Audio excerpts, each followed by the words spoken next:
Good morning दोस्तों। कैसे हो सभी? पूरी तरह से मौज मस्ती में हो ना? ओके।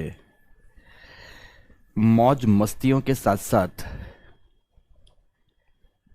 अपनी पठन पाठन क्रिया को जोरदार तरीके से आगे बढ़ा रहे हो या नहीं? Very good. कमेंट्स तो आपके उत्साहपूर्वक कुछ ऐसे दिख रहे हैं जैसे बस पूरे जोश में हो। Good, very good. बहुत बहुत धन्यवाद दोस्तों, बहुत बहुत धन्यवाद। ओके। और इसी जोश के साथ अपनी पढ़ाई को अनवरत रूप से आगे बढ़ाते चलिए, है ना? मित्रों, सच बताऊं तो कितना बड़ा सौभाग्य, कई बार ये ऑफलाइन कक्षाओं में मिलता नहीं है। और हम जैसे लोगों को तो सच में कभी ऐसा नहीं मिला कि सुबह आंखें खुले, बिस्तर में बैठे बैठे कुछ बात का रिवीजन करें, दैनंदिन क्रियाओं से मुक्त हों और शानदार तरीके से 2 घंटे की एक कक्षा आए और फिनिश भी हो जाए। सुबह एक क्लास को फिनिश कर लिया, आफ्टर दैट पूरा दिन बाकी है, कुछ और भी पढ़ना है या उसी विषय से संबंधित तमाम बातें पढ़नी है, तो पूरा दिन बाकी है कि खूब मौज मस्ती से पढ़ते रहा जाए, है ना? और आफ्टर दैट फिर से शाम में एक क्लास हो जाए और उस शाम की क्लास को जो बचा हुआ टाइम है उस बचे हुए टाइम में पढ़ लिया जाए, है ना? तो बहुत अच्छा रहता है, बहुत अच्छा रहता है। तो आप सब लोग बड़े ही, हालांकि वो आपकी वजह से ही हम सब ये टाइम निर्धारित कर पाते हैं, तो आप सब बड़े सौभाग्यशाली हैं और हम भी सौभाग्यशाली हैं कि इस भोर वेला में आप सब तक अचानक एक साथ पहुंच पाते हैं। ओके। आ, बच्चों ने तो आके बाकी शेरो शायरीज भी खूब सारी लिख दी। अरे भाई, मैं भूगोल या साइंस विषय का शिक्षक, थोड़ा सा शेरो शायरी में कमज़ोर होते हैं हम सब जैसे लोग। अच्छा, बाकी तो सब बच्चों ने यही लिखा, सर आप बहुत अच्छा पढ़ाते हैं सर, हमारा सौभाग्य है सर, एट्सेट्रा एट्सेट्रा, तमाम तरह की बातें। बहुत अच्छा पढ़ाते हैं सर, मज़ा आ गया सर, भूगोल का डर निकल गया सर, तमाम बातें बच्चों की। Okay, good. अब खाड़ी के बारे में तो कल बता ही दिया था, खाड़ियाँ क्या है, चित्र भी बनाकर दिखा दिया था। ओके। निवेशिका क्या है? निवेशिका को क्रीक्स कहते हैं और क्रीक्स के बारे में भी मैंने बता दिया था कि खाड़ियों से भी संकीर्ण होती है निवेशिका। निवेशिका इतनी पतली होती हैं कि आप एक किनारे में खड़े होकर दूसरे किनारे को भी देख सकते हो, इतनी खड़ी होती हैं, इतनी इतनी इतनी संकीर्ण होती हैं। इन्हें हम लोग क्रीक्स कहते हैं। इस किनारे में खड़े होकर दूसरे किनारे को भी आप देख सकते हो और बीच में जलराशि प्राप्त होगी, वो सागरीय जलराशि होगी। ये क्रीक्स होते हैं, ये निवेशिकाएं होती हैं। और एक संकीर्ण रेखा की तरह जलराशियां पड़ी होती हैं सागर की तटों पर उनका। कुछ बच्चों ने कहा नोट्स के संदर्भ में आप जवाब नहीं देते हो। अरे क्या दूं यार, मेरे पढ़ाने के संदर्भ में आप पूछो तो मैं बताऊं भी। सर नोट्स कहाँ है, मैं खाना कब खाऊंगा, मैं खाना पानी कब पीऊंगा, सर ये सब कब होगा, तो मैं कहाँ से इस सब विषय का जवाब दूंगा? अरे भाई, शिक्षक हूँ, प्रबंधक थोड़ी हूँ कि मुझे नोट्स का प्रबंधन पता है, फलानी चीज का प्रबंधन पता है, फलाने का प्रबंधन पता है। मुझसे शिक्षण कार्य पर बात करें तो एक बार समझ में भी आता है। और इन्हीं तमाम प्रकार के कमेंट्स में ना अच्छे अच्छे कमेंट्स भी कई बार निकल जाते हैं और हम बच्चों के कमेंट्स को देख नहीं पाते हैं। अच्छा, बच्चों ने लिखा है कि सर आप इतना अच्छा पढ़ाते हो कि रिवीजन करने की भी जरूरत नहीं पड़ती, लेकिन डेली क्लास के बाद 5 मिनट का रिवीजन जरूर कर लिया करें। अब 5 मिनट का रिवीजन जरूर कर लिया करें। कुछ बच्चों ने लिखा है कि इंग्लिश को देवनागरी में लिखना जरूरी है क्या? नहीं है, कोई ऐसा जरूरी नहीं है, सब फालतू की बातें हैं। हाँ, भाषा हिंदी रहे, टेक्निकल वर्ड इंग्लिश में आप रख सकते हैं। सर आप जो डायग्राम से समझाते हो जल्दी समझ में आ जाता है। जहां डायग्राम की जरूरत होगी, देखो, diagram, maps, chart, flow chart, table, सारे शब्द मैंने एक साथ बोल दिए, और ग्राफ्स, इन सब का प्रयोग जहां जितना उचित होता है मैं भरसक कोशिश करता हूं कि बच्चों को दे दूं, मैं बच्चों को दे दूं, पूरा दे देता हूं। पर ऐसा नहीं है ना कि हर बात पे मैंने बोला कि मैं रास्ते से जा रहा था, डायग्राम बना दिया कि ये रास्ता है। ऐसा फालतू की बकवास के लिए भी डायग्राम्स नहीं बनाए जाते हैं। हमेशा ये बात देखा जाता है कि आंसर आपका किस दशा में बैलेंस रहेगा, कुछ इस तरह से चीजों को करना होता है। बस आज की क्लास का 5 मिनट का समय हो चुका, आपके कमेंट्स को भी मैंने देख लिया और अब हम लोग अपने टॉपिक पर आगे बढ़ते हैं। बस शुरू के 5 मिनट ही कमेंट्स और बातों पर, और फिर अपने टॉपिक पर आते हैं। तो चलो सभी लोग एकदम कूल एंड काम हो जाइए और अब पढ़ते हैं फिर से हम अपने टॉपिक को।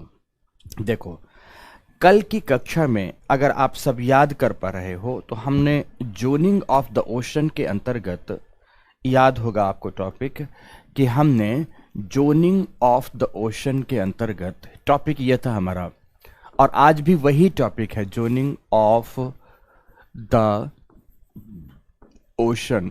इस टॉपिक के अंतर्गत प्रकाश की प्रवेश्यता के आधार पर पहला आधार लिया था, प्रकाश की प्रवेश्यता का आधार लिया था, और प्रकाश की प्रवेश्यता के आधार पर हमने महासागरों को 3 मंडलों में बांटा था।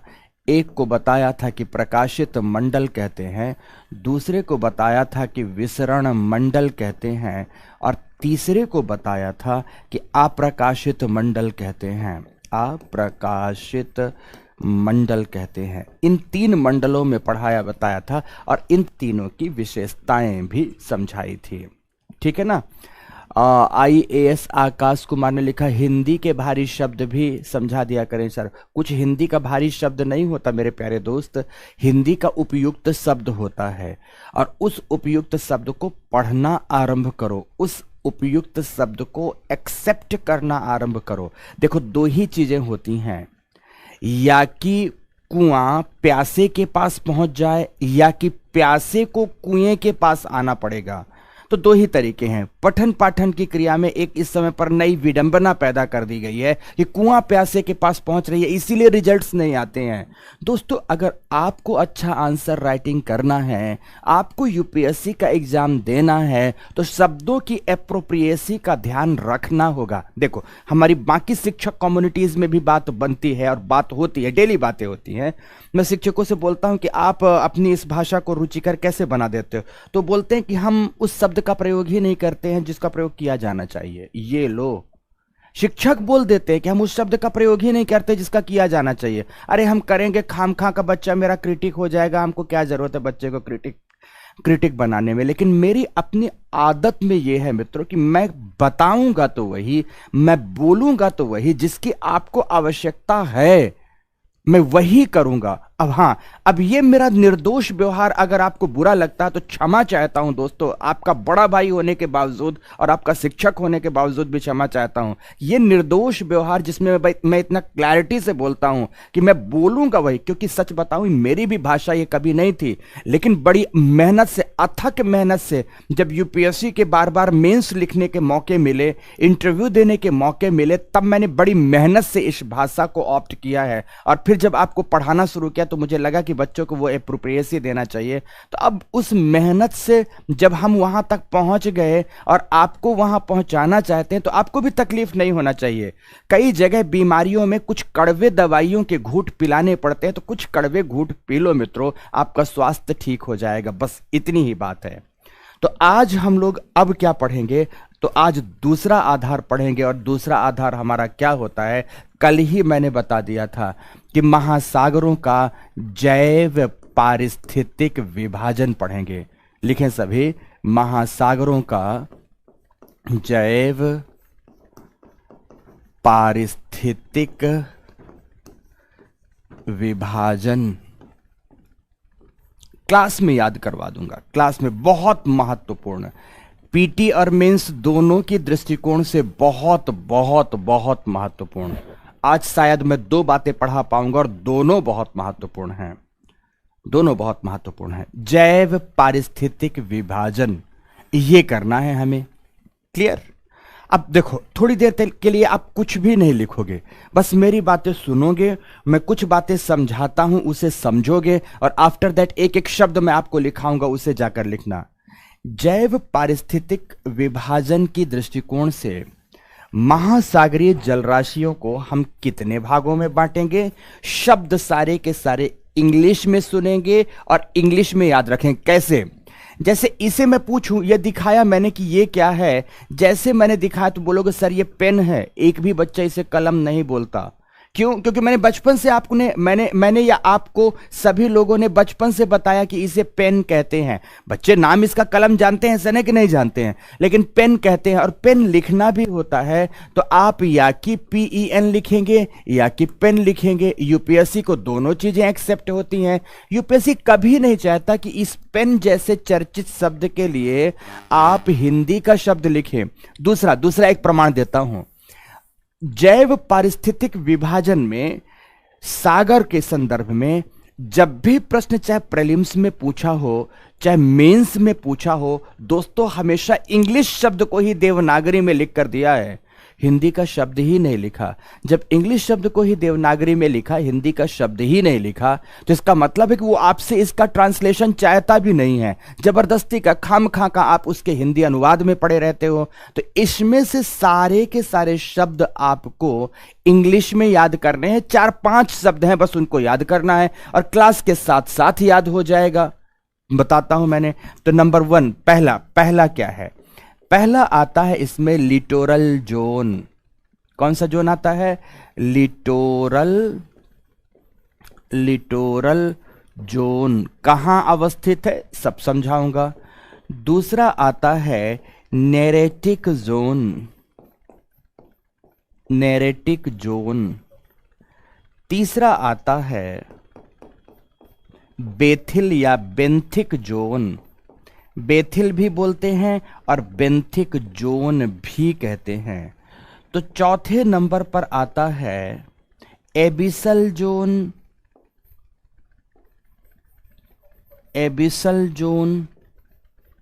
और 5वें नंबर पर आता है हैडल जोन।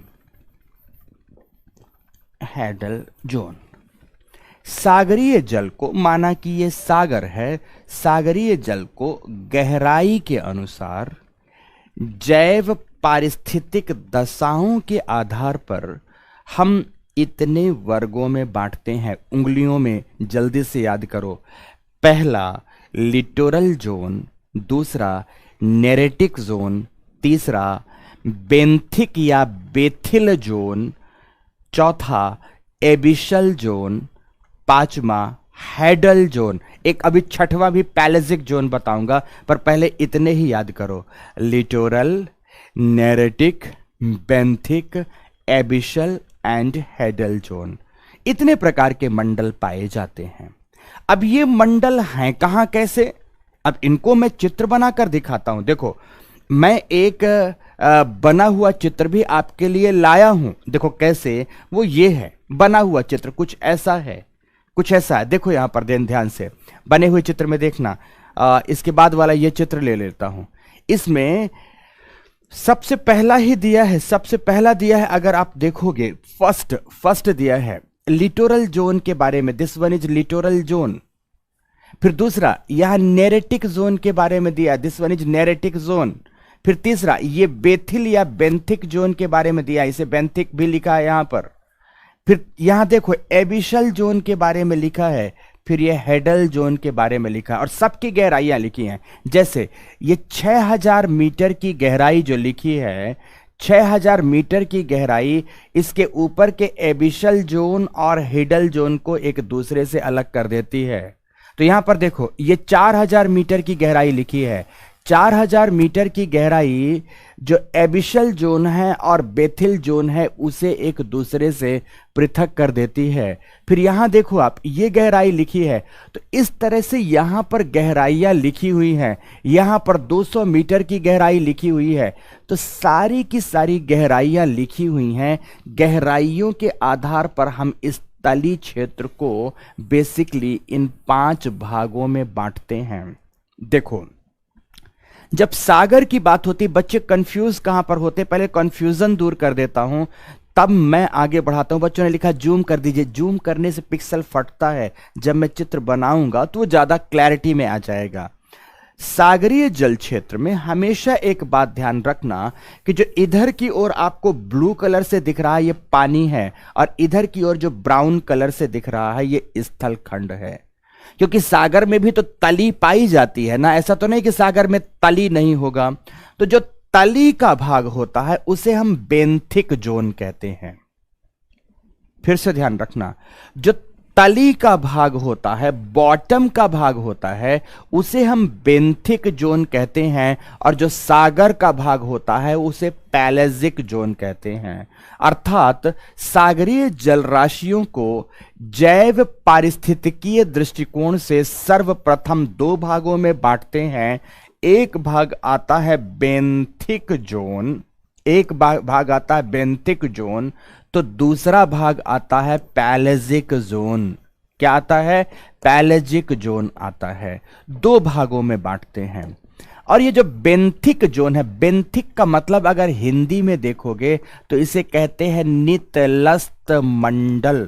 क्या कहते हैं? नितल शब्द से बना नितलस्त मंडल। नितलस्त का मतलब क्या होता है? तली का मंडल, तली का मंडल। जैसे जैसे यहां पर कोई ऐसा बाउल रखा नहीं हुआ है, बाउल रखा नहीं हुआ है, नहीं तो मैं अभी फटाफट आपको उदाहरण देता। Just wait, just wait.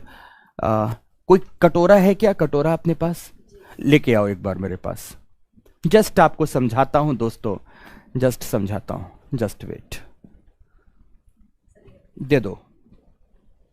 देखो आपके सामने ये बाउल है, ये बाउल है, देख पा रहे हो? कटोरा है सबके सामने। अब ये कटोरा सपोज समझो कि ये सागरीय बेसिन है, ओशियनिक बेसिन है, बेसिन है, ठीक है।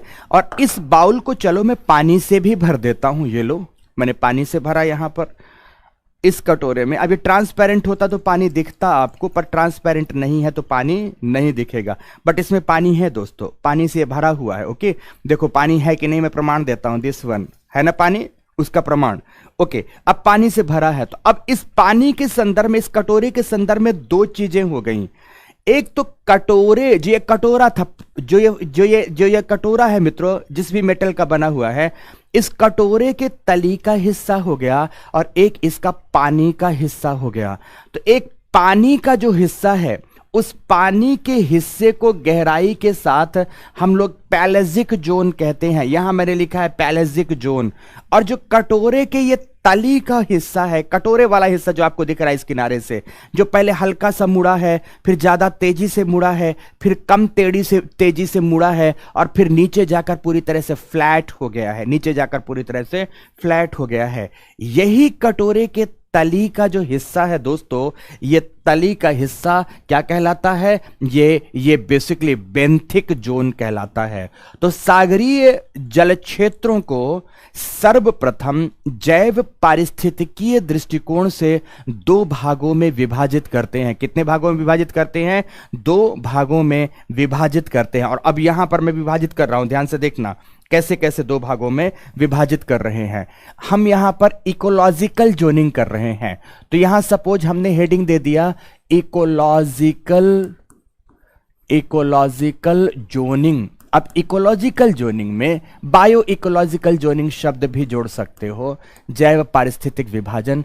पहला आपने भाग देखा सागरीय तली का हिस्सा। जैसे हम लोग तालाब में उतरते हैं ना धीरे धीरे, तो धरातल, धरती माता में पैर रखते हुए उतरते हैं और पानी में डूबते चले जाते हैं। तो जिस तली के सहारे हम उतर रहे हैं, उसकी हम बात कर रहे हैं, उसे कहते हैं बेंथिक जोन। क्या कहते हैं उसे? हम बेंथिक जोन कहते हैं। और पानी में धीरे धीरे डूबते जाते हैं। पहले घुटने तक पानी आया, फिर कमर तक पानी आया, फिर हमारे चेस्ट तक पानी आया, फिर हम डूब गए। तो एक पानी का हिस्सा आता है जिसे हम किस नाम से जानते हैं? पैलेजिक। इसे लिखा तो हमने पेलाजिक है, बट इसे पेलाजिक नहीं पढ़ते, इसे पैलेजिक जोन पढ़ते हैं। क्या पढ़ोगे मेरे प्यारे दोस्तों? इसे पैलेजिक पढ़ोगे। प्रोनाउंसिएशन भी शुद्ध होना चाहिए, इस बात का भी ख्याल रखना है, इस बात का भी ख्याल रखना है। तो बेंथिक मतलब नितलस्त जोन और पैलेजिक मतलब प्लवक मंडल कहते हैं। इसे नितलस्त मंडल और इसे प्लवक मंडल कहते हैं। मित्रों इतनी कठिन हिंदी में ज्यादा कंफ्यूज हो जाओगे। इसे प्लवक मंडल और इसे नितलस्त मंडल कहते हैं। मैं हिंदी भी यथासंभव बोलता चला जाऊंगा। अब इसी मंडल को, ये जो बेंथिक जोन है, इसे हमने यहां पर 5 भागों में बांटा, जिसमें से पहला था जिसे हमने पहले को लिटोरल जोन कहा। लिटोरल जोन हिंदी में बेलांचली मंडल कहलाता है। सबकी हिंदी तो मुझे आज तक पता भी नहीं, क्योंकि यूपीएससी ने उसे ट्रांसलेट किया भी नहीं। फिर दूसरे नंबर पर आता है इसका नेरेटिक जोन, नेरेटिक जोन का सेक्शन आता है। तीसरे नंबर पर आता है बेथिल जोन, बेथिल जोन। चौथे नंबर पर आता है, चौथे नंबर पर आता है, ध्यान से, एबिशल जोन,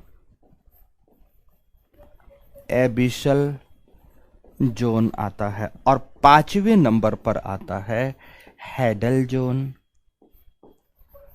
हैडल जोन आता है। इसमें भी पैलेजिक जोन को भी गहराई के अनुसार हम कैसे लिखते हैं, तो सबसे पहले आता है इयोपैलेजिक, फिर मेसोपैलेजिक,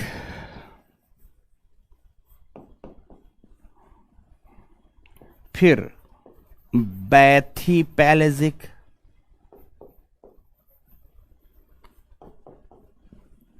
फिर एबिसोपैलेजिक,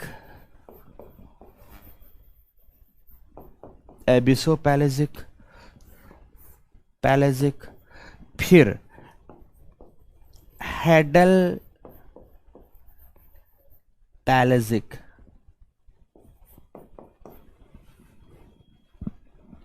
इसे पैलेजिक, पैलेजिक, ऐसा। अब देखो, इसके लिए जैसे आपने किया यहां पर, इसके लिए आपने किया, इसका एक फॉर्मूला होता है EMBA, EMBA। फिर हेडल का मतलब होता है सबसे गहराई का मंडल, हेडल का हिंदी होता है गभीरीभूत, गभीरीभूत मंडल मतलब सर्वाधिक गहराई का मंडल। तो इधर भी हेडल लिखा है, इधर भी हेडल लिखा है, तो याद करने में दिक्कत नहीं होगी। 6000 मीटर से गहराई के तली के क्षेत्र को हेडल जोन, तो जल के क्षेत्र को हेडल पेलाजिक कहते हैं, हेडल पेलाजिक कहते हैं। तो ध्यान से, 4000 मीटर की गहराई को एबिशल जोन, तो यहां पर एबिशो पेलाजिक के नाम से जानते हैं। फिर यहां पर देखो, 1000 या 200 मीटर से अधिक गहराई के मंडल को बैथिल जोन कहते हैं, तो यहां पर उसे बैथी पेलाजिक के नाम से जानते हैं, ठीक है, के नाम से जानते हैं। तो इस तरह से नाम जो इधर हैं, ज्यादातर इधर भी सेम टू सेम मिल रहे हैं। पैलेजिक तो सबके साथ सेम वर्ड लगा है, इसे बस याद करना पड़ेगा, ईओ, मेसो, बैथी, एबिसो एंड हेडल, इतना मंडल प्राप्त होगा, है ना। तो अब इसे आपको कैसे लिखना है, आप सभी के सभी लोग हेडिंग तो दे ही दिए हैं, हेडिंग की जैव पारिस्थितिक विभाजन आपने हेडिंग दे दिया है, लेस देकर लिखो, इस आधार पर, इस आधार पर, आधार पर महासागरीय तली, महासागरीय तली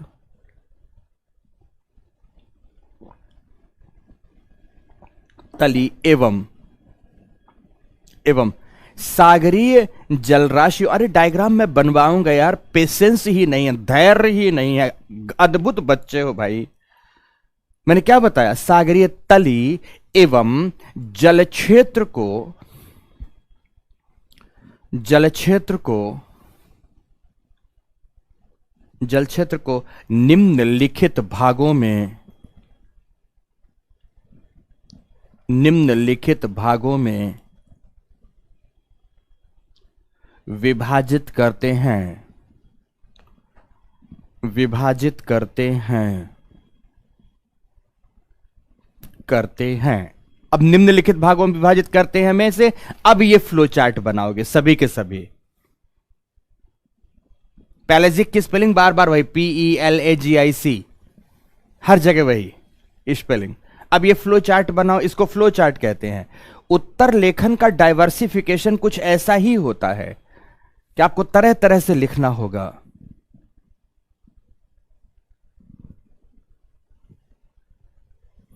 मेसोपैलेजिक bathypelagic, abyssopelagic, hadal पैलेजिक।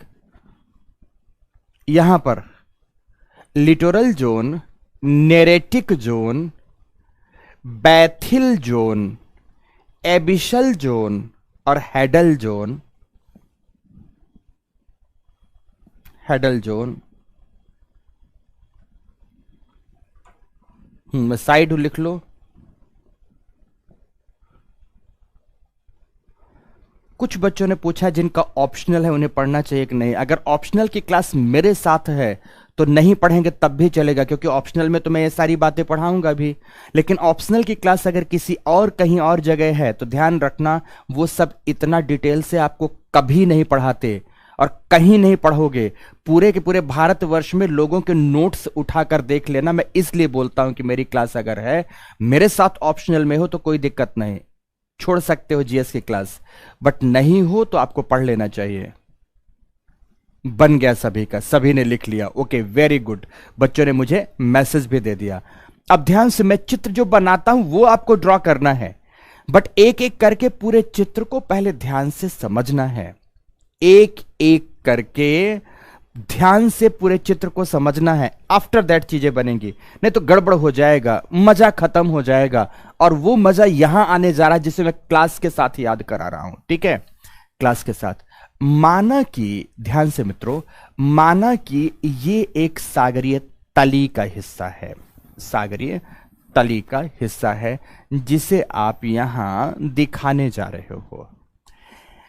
आप सागर के तट पर, जिसे आप बीच का नाम देते हो, पुलिन कहते हो, कि हम गए थे सर मुंबई तो जुहू बीच में बैठे थे, हम केरल गए थे सर तो त्रिवेंद्रम के या तिरुअनंतपुरम के कोवलम बीच में बैठे थे।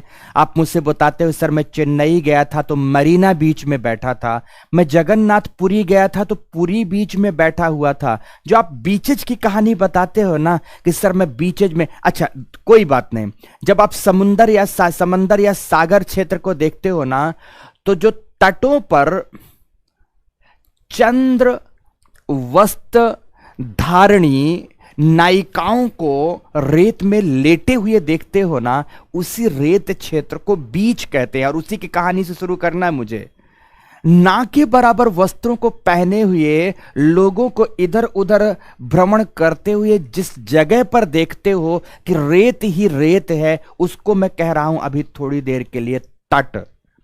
अब उस तट पर आप बैठे हो तो वहां पर तट पर स्थल है, और धीरे धीरे अब पानी की ओर जा रहे हो, सागरीय जल की ओर जा रहे हो, जहां पर सागर की लहरें आती हैं और जाती हैं। इसी संदर्भ में एक बात बना था कि क्या तुझको मालूम नहीं है लहरें आती जाती हैं, फिर क्यों लिखा नाम रेत पर, मैं भी सोचूं तू भी सोच। तो ध्यान से मेरे दोस्तों, वो जहां पर उस तट की मैं बात कर रहा हूं जहां पर बार बार लहरें आ रही हैं और वापस जा रही हैं। कुछ लोग तो किनारों पर मौजें लेने के लिए चुपचाप बैठते हैं, सागर तट पर अपने पैर रखते हैं और सागर की उन्हीं लहरों एवं तरंगों में मंत्र मुग्ध या आत्म मुग्ध होकर घंटों घंटों उन्हें निहारते हुए, उन्हें टकटकी लगाए हुए बैठे होते हैं।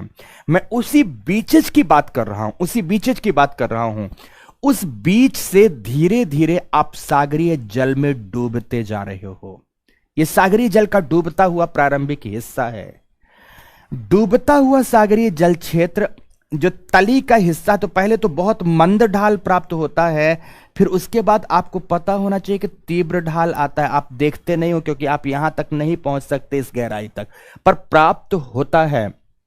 उसके बाद यह तीव्र ढाल का क्षेत्र प्राप्त होता है, फिर से ढाल में कमी आती है, और यही ढाल में कमी के साथ सागर के सबसे गहरे हिस्से प्राप्त होते हैं, जिन्हें आप ट्रेंचेज के नाम से जानते हैं। और आप जानते हैं पृथ्वी का सबसे गहरा जो ट्रेंच है उसे मारियाना ट्रेंच कहा गया है। क्या कहा गया है मित्रों? मारियाना ट्रेंच या चैलेंजर डीप कहा गया है, डीप कहा गया। तो ध्यान से समझना, इसी डीप के सहारे इसी डीप के सहारे यहाँ पर सागरीय पेटी या सागरीय द्रोणी यहाँ उपस्थित होती है और दूर तक वह सैकड़ों सैकड़ों किलोमीटर दूर तक चली जाती है।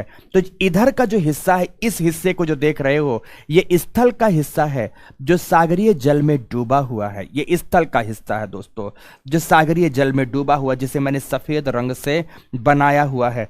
बट ये जो आप देख रहे हो, ये सागरीय तली का हिस्सा है, एकदम सागरीय तली, बॉटम।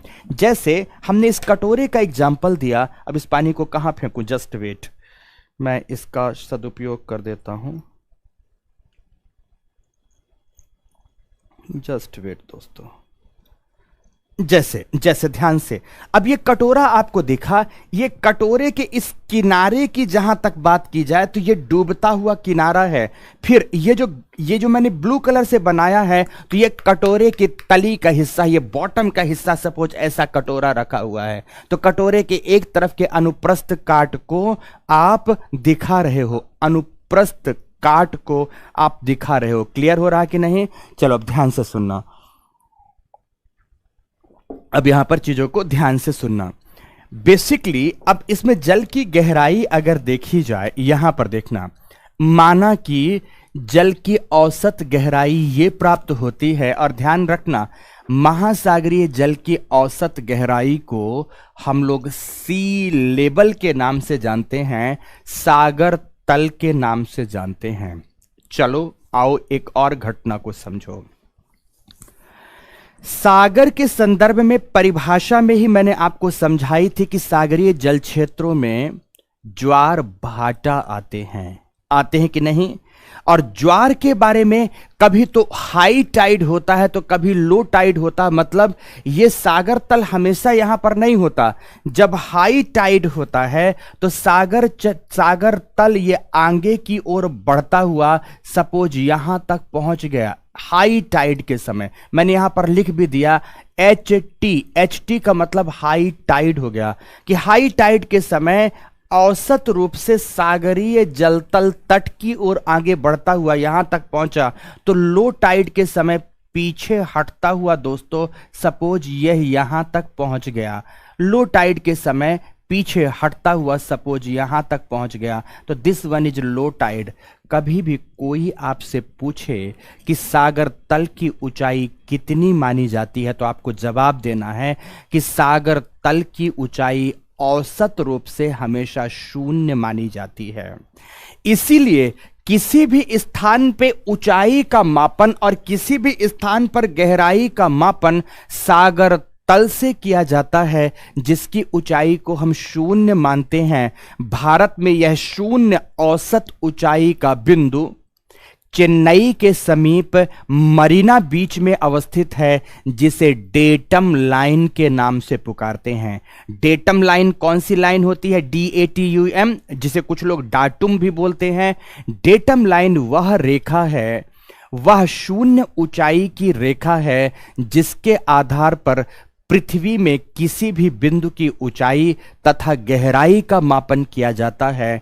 भारत में चेन्नई के समीप जो मरीना बीच है उसकी औसत ऊंचाई को 0 मानते हुए उसे ही डेटम लाइन के रूप में चिन्हित किया गया है, उसे ही निर्धारित किया गया है। तो हमेशा ही जो ये सी लेवल प्राप्त होता है, जिसकी ऊंचाई को हम लोग 0 मानते हैं, 0 मीटर की ऊंचाई मानते हैं, वह हमेशा उच्च ज्वार एवं निम्न ज्वार तल के मध्य प्राप्त होता है।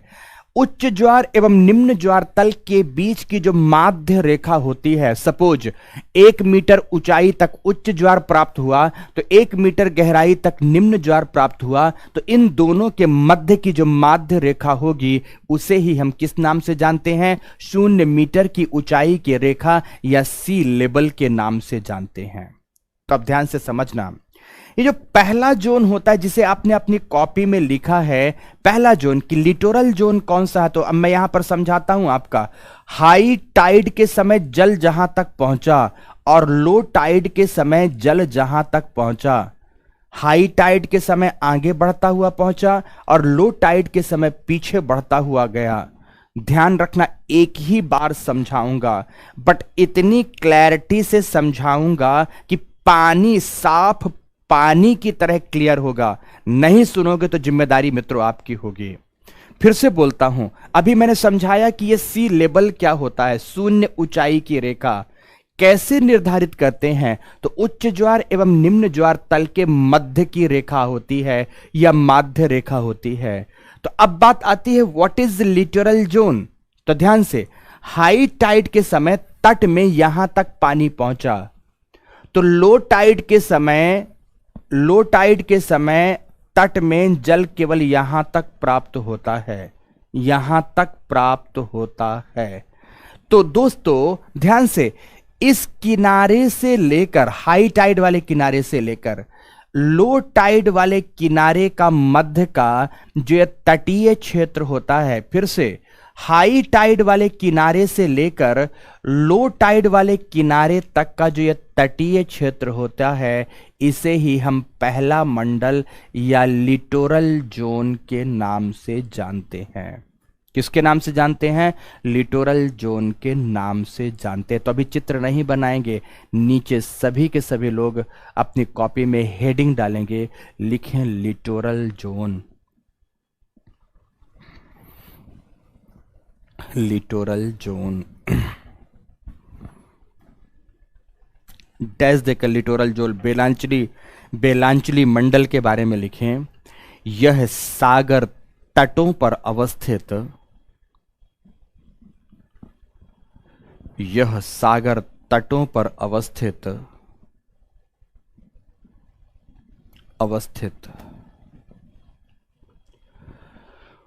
उच्च ज्वार एवं निम्न ज्वार के मध्य का,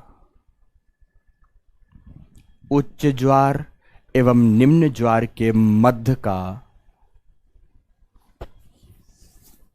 का क्षेत्र होता है। उच्च ज्वार एवं निम्न ज्वार के मध्य का क्षेत्र होता है, जो कि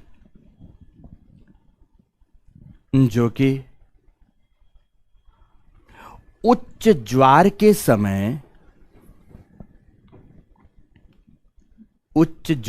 समय सागरीय जल में डूबा होता है, सागरीय जल में डूबा होता है, जबकि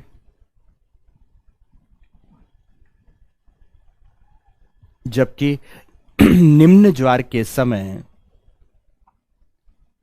अब जब निम्न ज्वार है वहां पर पानी है ही नहीं, तो क्या लिखोगे? निम्न ज्वार के समय जल से मुक्त होता है, जल से मुक्त होता है। केवल स्थलीय नदियां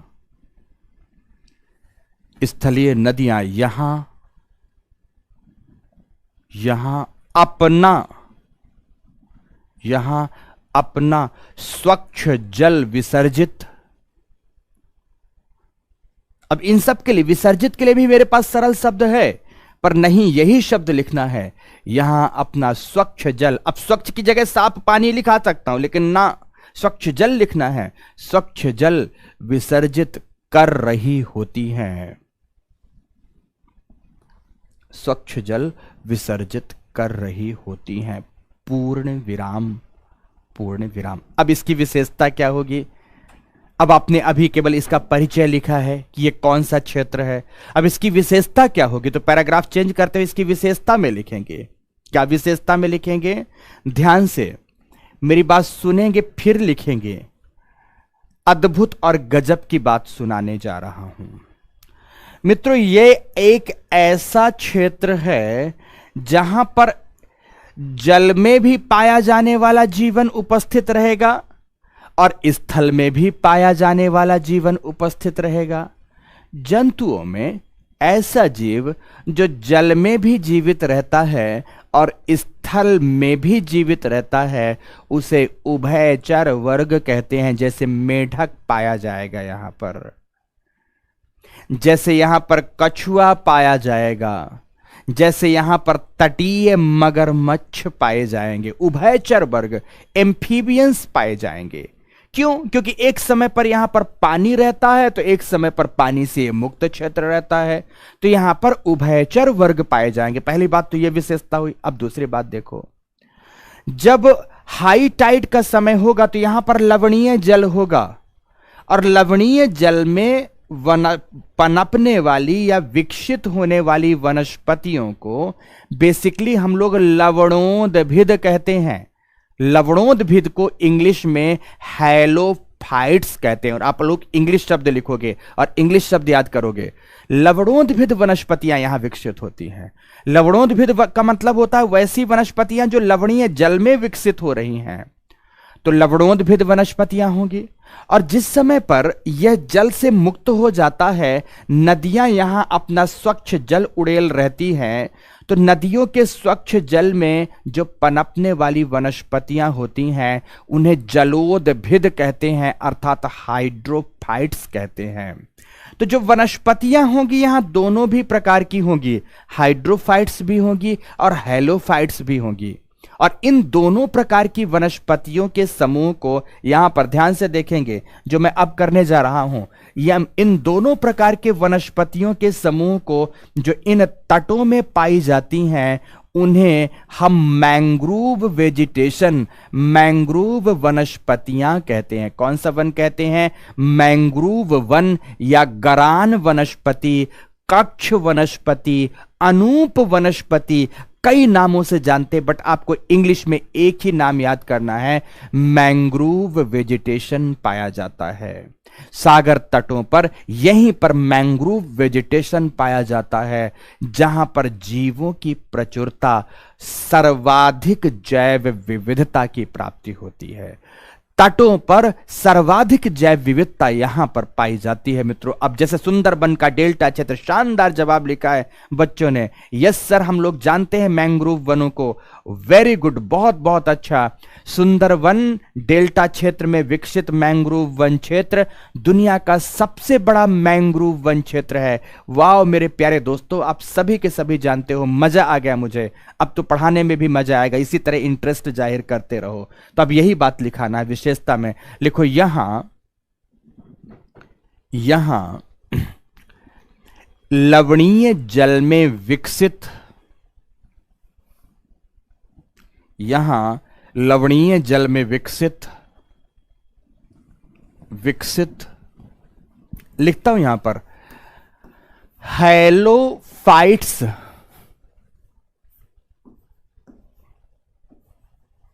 हैलोफाइट्स मतलब लवणोद्भिद, लवणोद्भिद एवं स्वच्छ जल में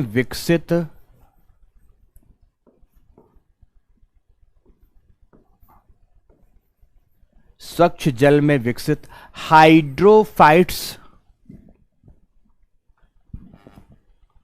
हाइड्रोफाइट्स नामक वनस्पतियों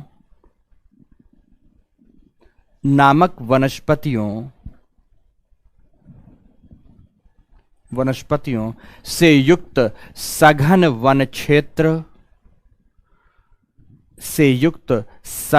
वन क्षेत्र पाया जाता है। सघन वन क्षेत्र पाया जाता है जिसे मैंग्रोव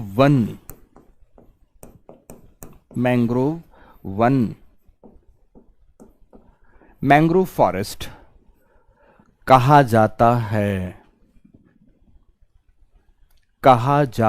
है। पूर्ण विराम लगा दें। फिर अब जंतुओं में आते हैं। लिखें यहां एक समय विशेष में जल की उपस्थिति,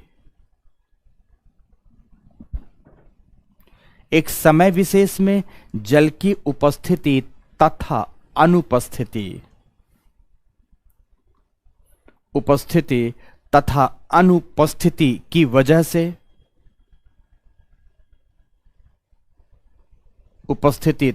अनुपस्थिति की वजह से स्थलीय जीव जो स्थल में रहेंगे, स्थलीय जीव जैसे रेप्टाइल्स, सरीसृप। स्थलीय जीव जैसे रेप्टाइल्स, रेप्टाइल्स को क्या लिखेंगे? सरीसृप, कॉमा लगाइए। स्थलीय जीव के बाद वो लिखिए जलीय जीव, जो जल में रहेंगे, जलीय जीव तथा दोनों में रहने वाले, दोनों में रहने वाले, दोनों में रहने वाले उभयचर वर्ग एम्फीबियंस, एम्फीबियंस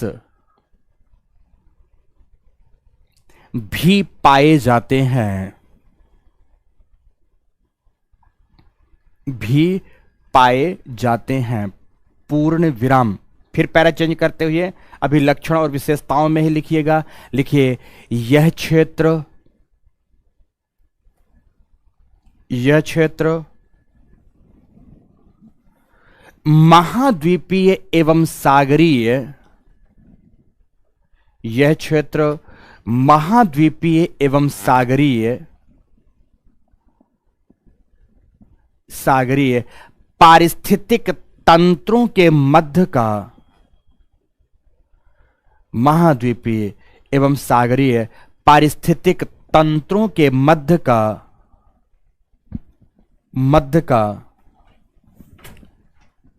संक्रमणशील क्षेत्र होता है, संक्रमणशील क्षेत्र होता है, के मध्य का संक्रमणशील क्षेत्र होता है, जिसे जिसे इकोटोन कहा जाता है। ECOTONE, याद करना पड़ेगा, बहुत महत्वपूर्ण लाइन लिखाया हूं, सर्वाधिक महत्वपूर्ण लाइन। दोनों के बीच का संक्रमणशील क्षेत्र है, जिसे क्या कहते हैं? इकोटोन कहते हैं। इकोटोन, कितने सारे नए नए शब्द आ रहे हैं, अभी शुरुआत है ना दोस्तों, तो नए शब्द तो आएंगे। अब ये क्या मैंने कहा है, देखो सपोज यहां एक तरफ स्थलीय पारितंत्र है, मैंने लिख भी देता हूं टेरेस्ट्रियल इकोसिस्टम। स्थलीय पारितंत्र को इंग्लिश में टेरेस्ट्रियल इकोसिस्टम कहते हैं। इकोसिस्टम, सिस्टम हो गया। तो दूसरे तरफ यहां मैंने और दूसरी बात बताई कि सपोज यहां पर एक और पारितंत्र है, एक दूसरा पारितंत्र है, जिसे आप ओशियनिक इकोसिस्टम या एक्वाटिक इकोसिस्टम कह सकते हैं। एक्वाटिक इकोसिस्टम कह सकते हैं।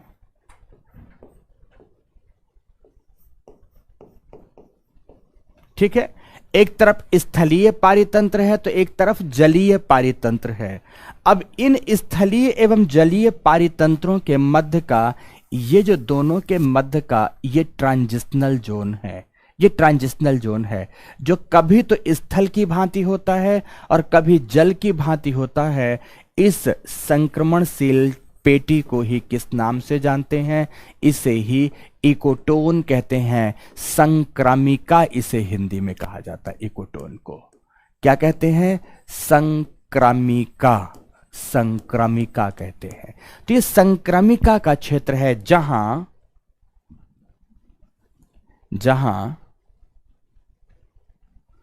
जहां क्या संक्रामिका क्षेत्र में किसकी बात करते हैं? जहां तटीय क्षेत्रों की सर्वाधिक जैव विविधता, सागर तटीय क्षेत्रों की सर्वाधिक जैव विविधता पाई जाती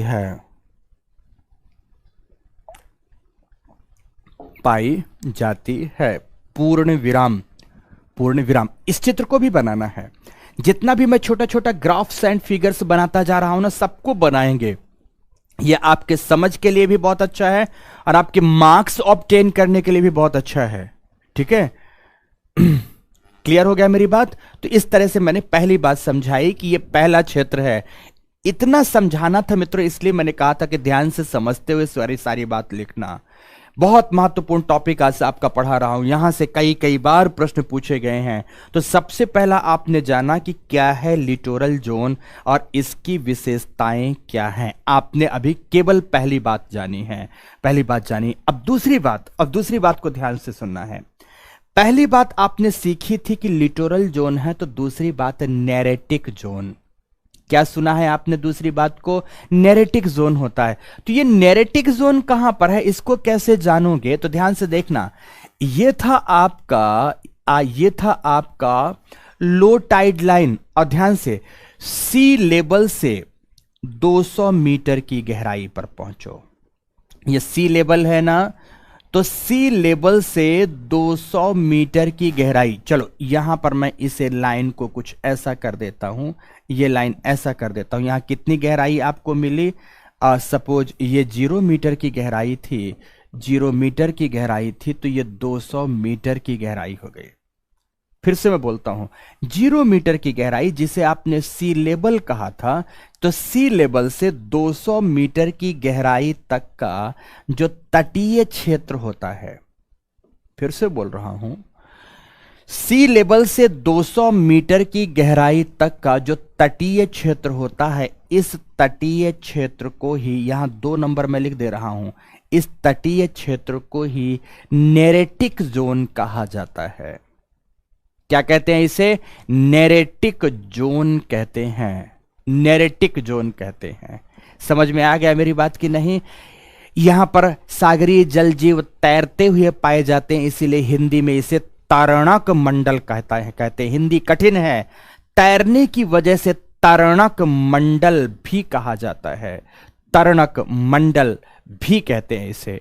नैरेटिक जोन को हिंदी में तरणक मंडल कहते हैं। तो अब इसकी क्या विशेषता होगी? अब इसकी क्या विशेषता होगी? तरणक मंडल के बारे में समझें। तरणक मंडल में आप सभी जानते हैं कि कल की कक्षा में मैंने बताया था कि सागरीय जल क्षेत्रों में 200 मीटर की गहराई तक सूर्य की प्रत्यक्ष किरणें पहुंचती हैं। कितने मीटर की गहराई तक? 200 मीटर की गहराई तक सूर्य की प्रत्यक्ष किरणें पहुंचती हैं, अर्थात यह सूर्य प्रकाश का मंडल है, प्रकाशित मंडल है या फोटिक जोन है। अगर ये फोटिक जोन है तो ये बात भी क्लियर है कि यहां पर फोटिक जोन में विकसित होने वाले फाइटोप्लैंक्टन भी होंगे। क्या होंगे मित्रों? फाइटोप्लैंक्टन भी होंगे, जिन्हें हिंदी में हम पादप प्लवक कहते हैं और आम बोलचाल में जिन्हें हम शैवाल कहते हैं। तो इसका मतलब है कि यहां पर शैवाल की प्रचुरता होगी। किसकी प्रचुरता होगी? शैवाल, क्योंकि शैवाल प्रकाश संश्लेषण करती है और प्रकाश संश्लेषण द्वारा अपना भोजन स्वयं निर्मित करती है। तो मित्रों, अगर यहां शैवाल है और शैवाल ना बोलकर आप क्या बोलेंगे? पादप प्लवक बोलेंगे या फाइटोप्लैंक्टन बोलेंगे? तो बहुत सिंपल सा है, अगर यहां शैवाल की उपलब्धता है तो इसे खाने वाला सागरीय जल में विकसित जो शाकाहारी वर्ग है, हर्बीवोरी वर्ग है, तो शाकाहारी जीव इसके आसपास मड़राता हुआ पाया जाएगा। सर्वाधिक मात्रा में शाकाहारी वर्ग इसी मंडल में प्राप्त होगा। तो अगर यह शाकाहारी वर्ग है तो शाकाहारी जीव को तथा वनस्पतियों को खाने वाला यहां पर सर्वाहारी वर्ग भी होगा, सर्वाहारी वर्ग भी होगा।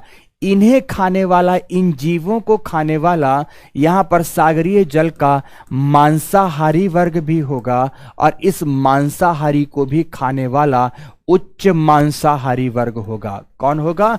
उच्च मांसाहारी वर्ग होगा। अर्थात यहां पर सागरीय जल में पाए जाने वाले विविध प्रकार के या विविध वर्गों के जीवों की प्रचुरता पाई जाती है। कितने वर्गों के? विविध वर्गों की प्रचुरता पाई जाती है।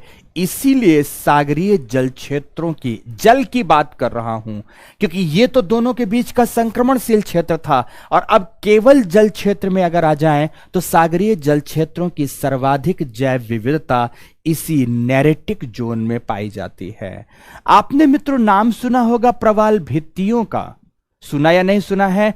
तो प्रवाल भित्तियां भी इसी नैरेटिक जोन में ही उपस्थित होती हैं, जिनकी गहराई अमूमन 60 से 70 मीटर तक ही पाई जाती है। अमूमन 60 से 70 मीटर तक ही पाई जाती है, 60 से 70 मीटर की गहराई तक पाई जाती है। तो अब इसी बात को लिखाना है मुझे, आपको नैरेटिक जोन के बारे में लिखाना है। तो सभी के सभी लोग लिखेंगे, ध्यान से सभी के सभी लोग लिखें। हेडिंग देंगे नैरेटिक जोन, फिर लिखेंगे इसे कि यह सागरीय तली से, ना सागरीय तल नहीं, सागर तल लिखेंगे, सागर तल सी लेवल से,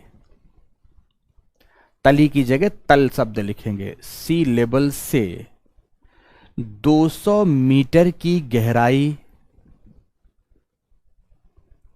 200 मीटर की गहराई तक पाया जाने वाला, 200 मीटर की गहराई तक पाया जाने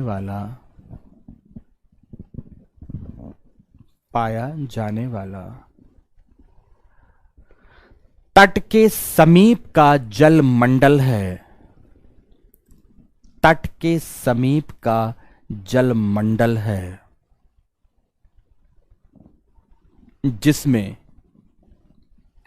जिसमें सूर्य की प्रत्यक्ष किरणें,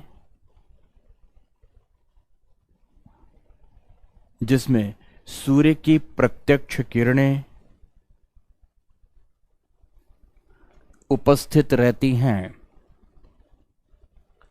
सूर्य की प्रत्यक्ष किरणें उपस्थित रहती हैं। पूर्ण विराम लगा देंगे। लिखें प्रकाशित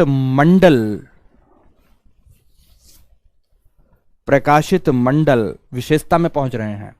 प्रकाशित मंडल का अंग होने की वजह से,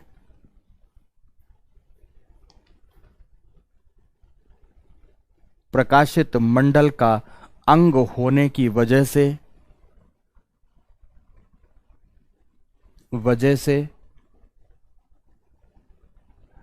यहां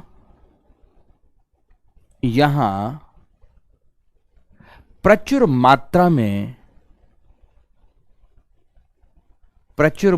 में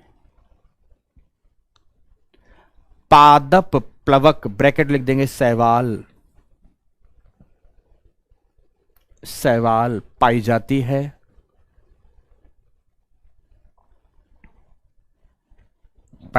है,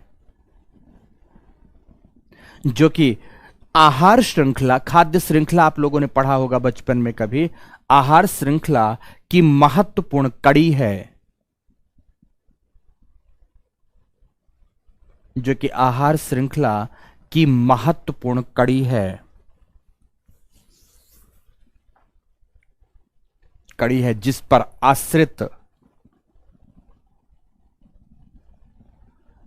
आश्रित विभिन्न प्रजातियों के जंतु वर्ग,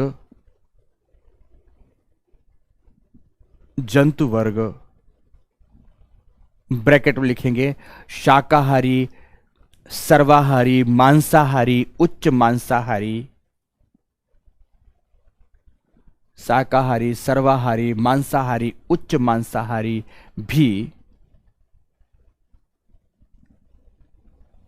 भी यहीं सर्वाधिक मात्रा में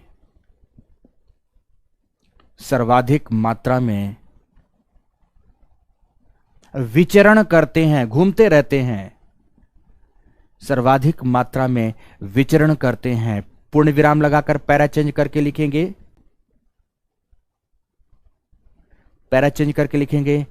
इसीलिए यहां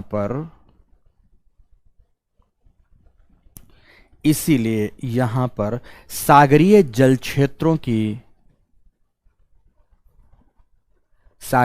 क्षेत्रों की सर्वाधिक जैव विविधता,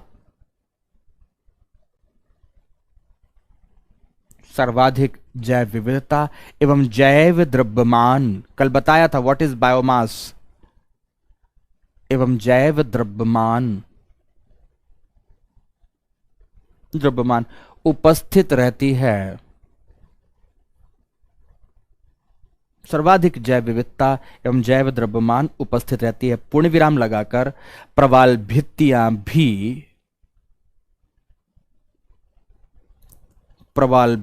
भी इस मंडल की 60 से 70 मीटर की गहराई, 60 से 70 मीटर की गहराई तक उपस्थित रहती हैं। कई बच्चे बड़े परेशान थे कि सर आप कहाँ गायब हो। कुछ बच्चे लिख रहे थे कि सर अदृश्य हैं, कुछ भी लिख रहे थे, कुछ कहते हैं सर बुक देख रहे हैं, कुछ लिख रहे कुछ भी अनुमान, पर कुछ ने सही अनुमान लगाया था कि सर किनारे पर चुपचाप थोड़ा सा विश्राम मुद्रा में बैठे हुए हैं। सच्चाई थी मित्रों।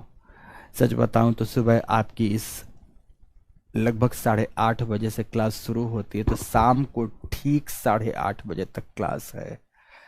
लगातार होते हैं लोग, दुनिया में तो तरह तरह के लोग होते हैं, पर मान ले कि आपका ये बड़ा भाई राजेश मिश्र बूढ़ा हो गया है, थोड़े समय के लिए मान ले, इतने समय तक खड़े खड़े हाथ पैर सिर कमर जितना भी बॉडी ऑर्गन है ना, सब जवाब देने लगता है दोस्तों।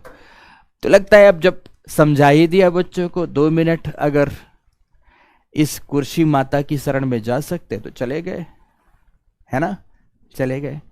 ओके, बस आगे बात ध्यान से सुनो।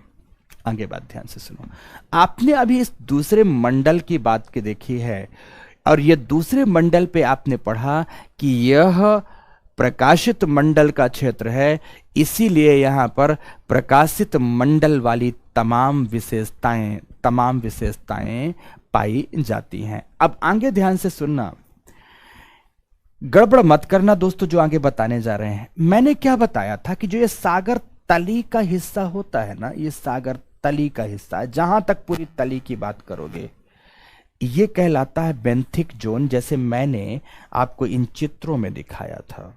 आ जाते हैं दिस वन, यहां देखो आप, ये पूरा बेंथिक जोन है, तली का हिस्सा ये दिखा रहा है ना, पूरा का पूरा ये बेंथिक जोन है, ये पूरा बेंथिक जोन है। जितना ये तली वाले हिस्से को देख रहे हो, मैंने कटोरा इसीलिए आपके लिए बाउल मंगाया था कि बाउल के इस किनारे से लेकर, जो ये किनारा आपको दिख रहा है ना, ये किनारा ही है। ये किनारा अगर पानी में डूबा हो तो ये किनारा ही है मित्रों आपका ये लिटोरल जोन।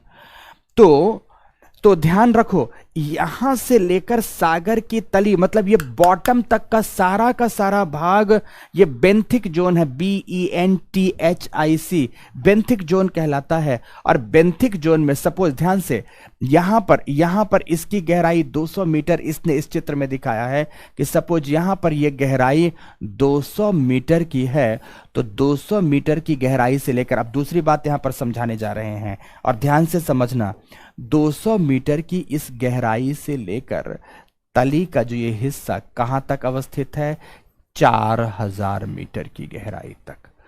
200 मीटर से लेकर 4000 मीटर की गहराई तक अवस्थित जो तली का हिस्सा है, इसे बेथिल जोन कहते हैं। कौन सा जोन कहते हैं? मैं इसे अगर यहां लिख कर दिखा दूं तो क्या कहते हैं इसे? BATHYL बैथिल जोन कहते हैं। तो ये बैथिल जोन का हिस्सा कहलाता है मित्रों, दिस वन बैथिल जोन। तो यही बात लिखना है, सभी हेडिंग देंगे बैथिल जोन, बैथिल जोन। और बैथिल जोन के बारे में लिखेंगे, यहां पर मैंने लिखा था आपके लिए, बैथिल जोन के बारे में सभी लिखेंगे। कि 200 मीटर से लगभग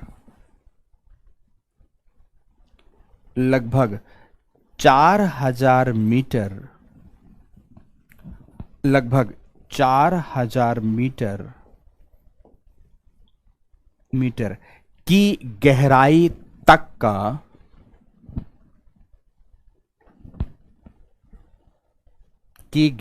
तक का सागरीय तली का मंडल, ये वाला हिस्सा, सागरीय तली का मंडल, यहां से लेकर यहां तक का हिस्सा, सागरीय तली का मंडल बेथिल जोन कहलाता है। अभी ये चित्र नहीं बनाना है, थोड़ी देर रुक के बनाना है। बेथिल जोन कहलाता है, पूर्ण विराम लगाएं। अब इसका बेसिकली इसकी भी विशेषता बताएं, लेकिन चूंकि इसकी ऊपरी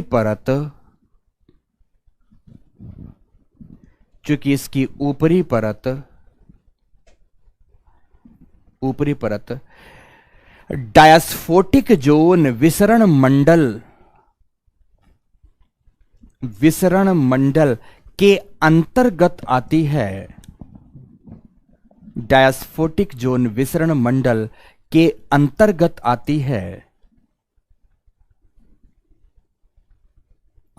इसलिए यहां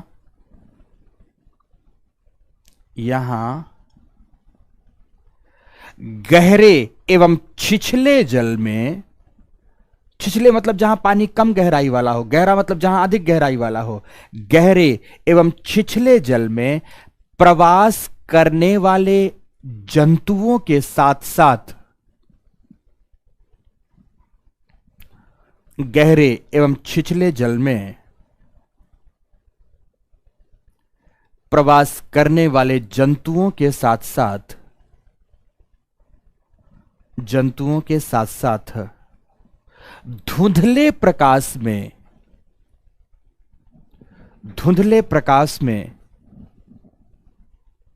में जीवन यापन करने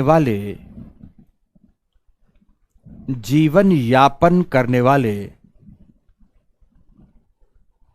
जंतु वर्ग पाए जाते हैं। जंतु वर्ग पाए जाते हैं जिनकी मात्रा कितने परसेंट? 1% से भी कम है। 1% से भी कम है। पूर्ण विराम। तो अब आगे आते हैं चौथा मंडल। देखो ध्यान से यहां पर। अब इसे मैं यहां पर, ये यहां तक गहराई की बात आपने की थी 4000 मीटर, और जो ये गहराई आपको दिख रही है, जैसे यहां से पूरा हम इस पेटी को बना दे अगर यहां पर, तो ये गहराई 4000 मीटर से लेकर लगभग 6000 मीटर के बीच है। कितने मीटर के बीच है? 6000 मीटर के बीच। तो 4000 से 6000 मीटर की गहराई के मध्य की जो ये पेटी है, ये चौथी पेटी है, जिसे हमने क्या आपको नाम दिखाया था? जिसे एबिसल जोन बताया था। क्या दिखाया था दोस्तों? एबिसल जोन दिखाया था। तो लिखें एबिसल जोन, हेडिंग देंगे सभी, एबिसल जोन। एक एक करके आप आगे बढ़ रहे हो। एबिसल जोन डैश देकर लिखेंगे सभी कि लगभग 4000 से 6000, लगभग 4000 से 6000 मीटर की गहराई वाला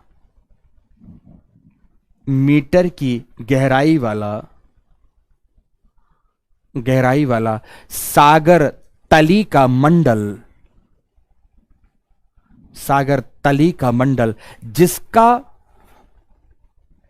जिसका विस्तार सर्वाधिक होता है। मित्रों, अगर सागर के कुल तली के भौगोलिक क्षेत्रफल को प्रतिशत में बांटें तो लगभग 82%, 82.5% क्षेत्रफल में यह विस्तृत होता है।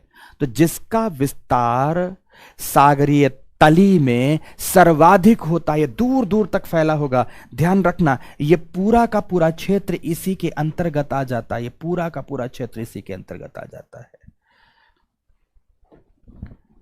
सर्वाधिक होता है, पूर्ण विराम, परंतु यह यह अप्रकाशित मंडल एफोटिक जोन, परंतु यह अप्रकाशित मंडल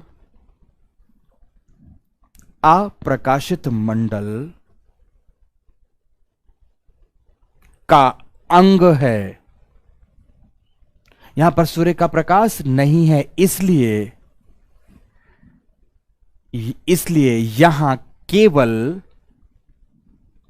सूर्य प्रकाश नहीं तो प्रकाश संश्लेषी जीव तो होगा नहीं यहां, इसलिए केवल सूक्ष्म रासायनिक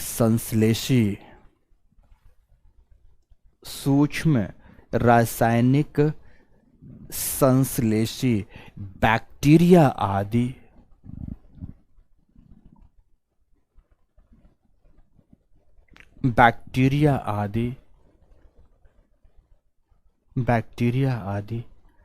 अत्यंत ही विरल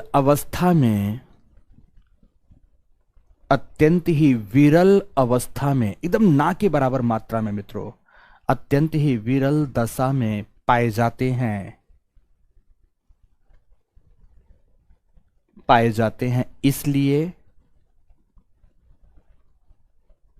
इसलिए इसे सागरीय जैव मरुभूमि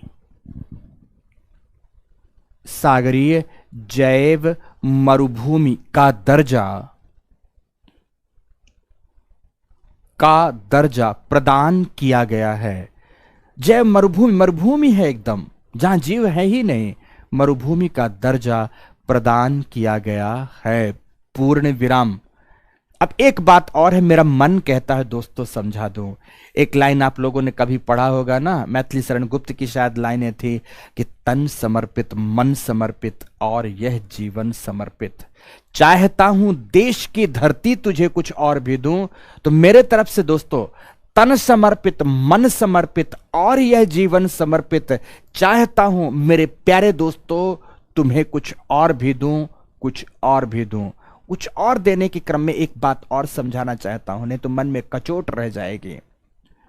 बेसिकली यहां कई हिस्सों पर, सागरीय तली के इस भाग में दोस्तों समझना, कई हिस्सों पर ज्वालामुखीय उद्गार पाए जाते हैं, जैसे अंतः महासागरीय कटकों के क्षेत्र ज्वालामुखीय उद्गार हैं, वॉल्केनिक एक्टिविटी है, सागर में डूबे हैं पर ज्वालामुखी वहां फट रहा है। जैसे अंतः सागरीय कटक, सबमरीन कटक आदि की बात की जाए तो जहां पर इन ज्वालामुखियों के माध्यम से, एक बार में सुनो ध्यान से, जहां पर इन ज्वालामुखियों के माध्यम से पृथ्वी के अंतरतम की ऊष्मा ऊर्जा भूपटल पर प्रकट हो रही है। पृथ्वी के अंतरतम की ऊष्मा ऊर्जा सागरीय तली पर प्रकट हो रही है, उसे हम जियो थर्मल बेल्ट कहते हैं या बेंट कहते हैं। क्या कहलाता है ये? जियो थर्मल बेंट कहते हैं, जियो थर्मल बेंट या बेल्ट कहलाते हैं। भूतापीय क्षेत्र हैं ये, जहां से भूतापीय ऊर्जा का निष्कासन होता है। तो लिखेंगे सारे दोस्तों, आप सब लिखेंगे कि लिखें, परंतु जिन भागों में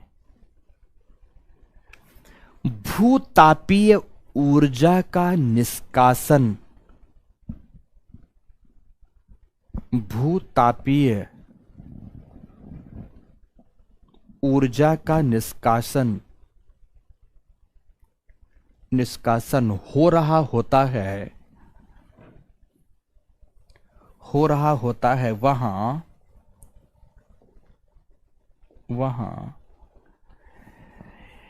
वहां इन सूक्ष्म जीवों की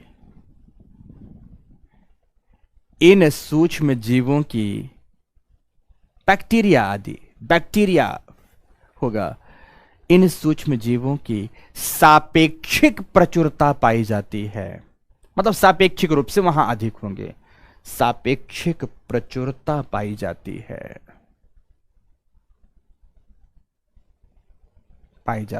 पूर्ण विराम। एक बच्चे ने पूछा छोटू, एक तो पहले छोटू सैनी उपस्थित नहीं था, पूछता है सर यहाँ कौन से जानवर पाए जाते हैं? यहाँ तुम्हारे गाय पाई जाती है, बकरी तुम्हारी पाई जाती है, जो तुम्हारे घर में बंधी थी और छूट गई है ना छोटू, वही वाली गाय और बकरी यहाँ पर पाई जाती है। सच कहता हूँ मेरे दोस्त, बुरा मत मानना, भैंस भी पाई जाती हैं बहुत सारी यहाँ पर, और मस्ती करती रहती हैं, खूब यहाँ पर उछल कूद मचाती रहती हैं। ऐसे वाले जानवर पाए जाते हैं। पिटाई करूंगा तुम्हारी छोटू जबरदस्त तरीके से, अच्छी जबरदस्त। यहाँ पर जानवर पाए जाएंगे, सूक्ष्म जीव एवं जानवरों में अंतर नहीं पता है, पागल चंद। देखो यहाँ पर ध्यान से, मैंने क्या कहा कि यहाँ पर सूक्ष्म जीव हैं, बैक्टीरिया जैसे सूक्ष्म जीव हैं, रेयर एलिमेंट्स हैं, बायोटिक एलिमेंट्स हैं मित्रों। यहां आपकी गाय बैल भैंस बकरी नहीं पाई जा रही है कि जानवर उसके लिए शब्द लिखते हो।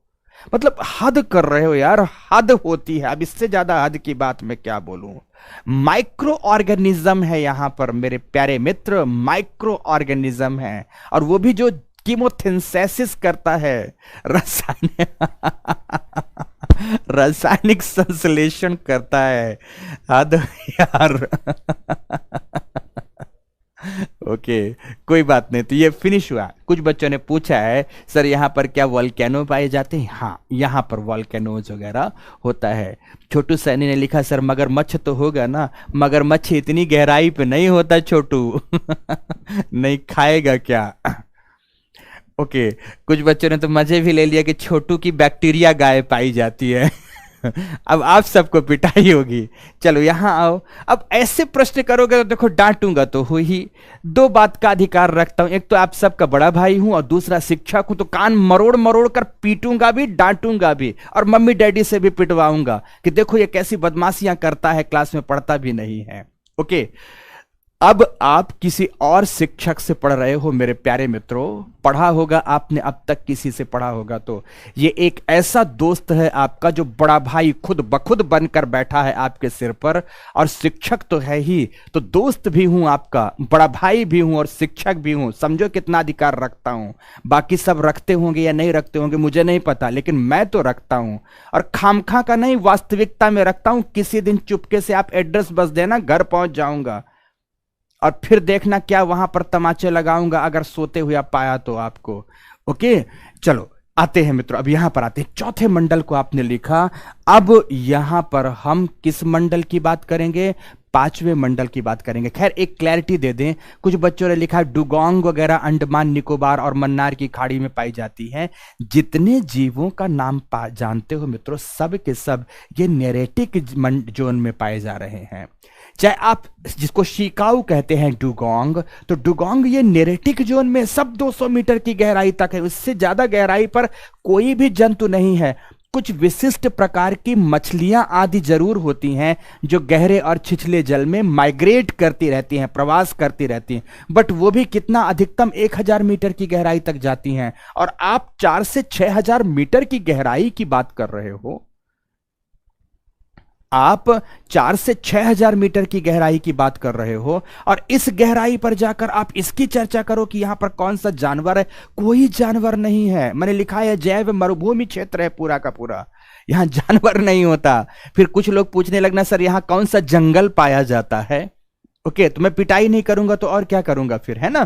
तो ये बात फिनिश हुई। अब 5वें नंबर पर आइए, और 5वें नंबर पर सभी के सभी लिखेंगे hadal zone. Hadal zone, hadal zone. इस चित्र में भी आप देख लो हेडल जोन मैंने कहां दिखाया है। देखो यहां पर ये 6000 मीटर की गहराई तक का मंडल हो गया, 6000 मीटर की गहराई तक का। ये 4000 मीटर का था, 4000 मीटर का था, ठीक है, मीटर में है, सब मीटर में है, ठीक है। अब इससे नीचे का जितना मंडल है जिसमें बेसिकली ट्रेंच आदि आती हैं, जिसमें ट्रेंच आते हैं, सबमरीन डीप आते हैं, उस मंडल की बात कर रहे हैं। तो डैश देकर लिखो हेडल जोन में 6000 मीटर से अधिक गहराई,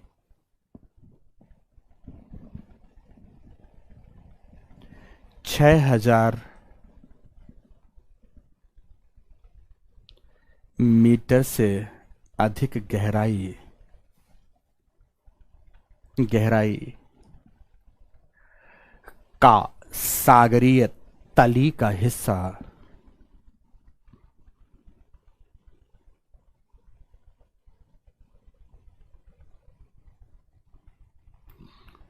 तली का हिस्सा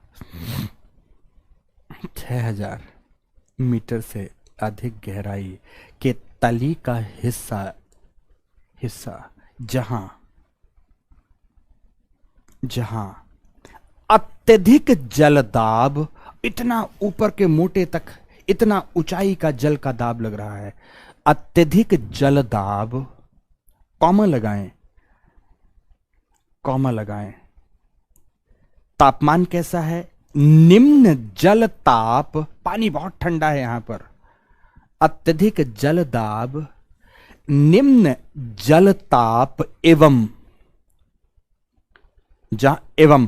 पूर्णतः अंधकार, पूर्णतः अंधकार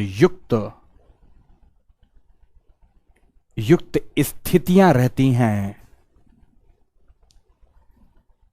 युक्त स्थितियां रहती हैं, पूर्ण विराम। इसके अंतर्गत 0 से भी नीचे तापमान चला जाता है, विवेक यहां पर लिखो, इसके अंतर्गत सागरीय खाई एवं गर्त क्षेत्र,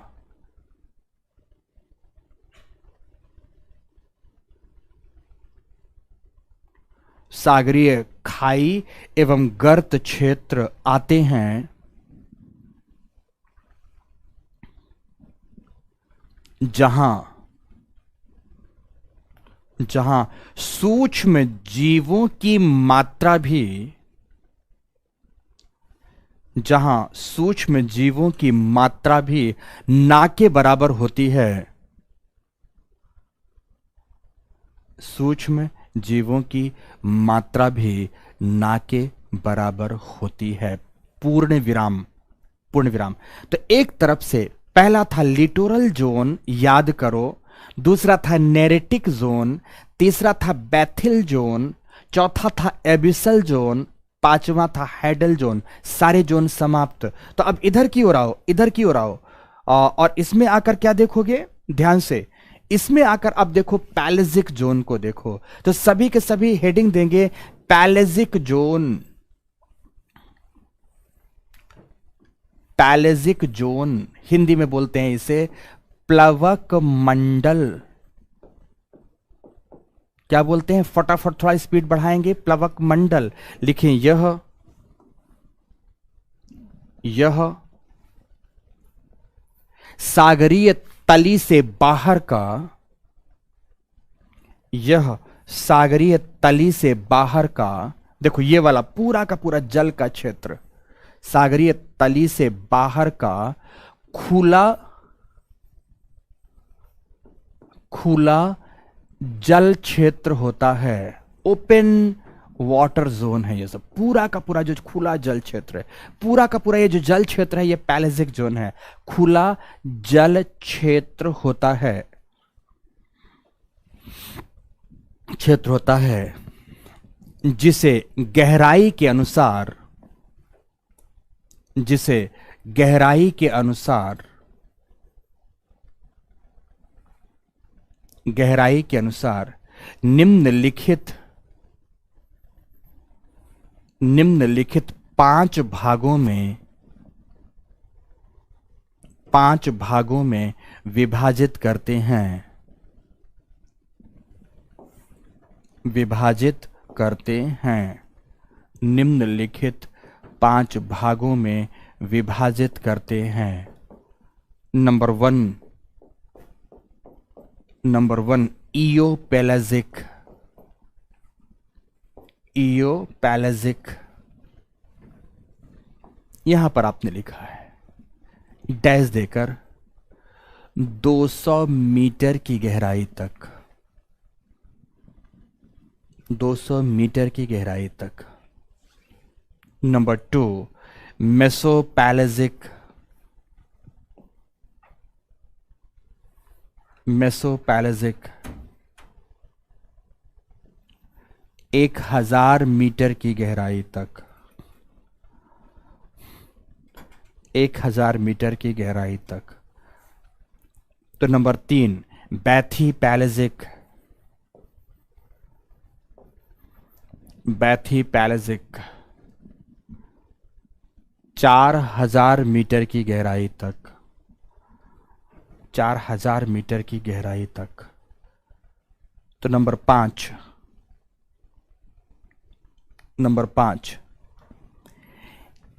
एबिसोपैलेजिक, एबिसोपैलेजिक, पैलेजिक 6000 मीटर की गहराई तक, 6000 मीटर की गहराई तक। ठीक है। तो नेक्स्ट हेडल पैलेजिक 6000 मीटर से अधिक गहराई पर,